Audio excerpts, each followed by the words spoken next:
fine. Tu hari Cina kena ayam, hari ni aku ajakkan penyuk pula. Satu lalu. Aduh. Main santet diorang ni. Santet.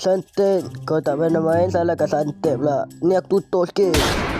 Aduh. Semenjak aku kat Terengganu, asal aku macam ni lah. Tak nak balik ke JDT ke? Sini kalau nak keluar syarat dia kena bayar PIBG dulu. Alamak. Aduh, PIBG kuah kari. Makan je. Joget asal muasal negara kita, Beson. Oh, boleh. 1, 2, 3, music. Anjay. Naziro.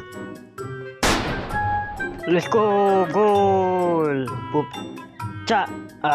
Lagi Naziro. Boom, cak. Ada siapa dalam gua tu? Pas, aku nak hat-trick. Okey. Cak. Jangan lupa buat selimut, sejuk dalam gua tu. Dah, jomlah balik. Penat aku. Bantai berapa kita ni?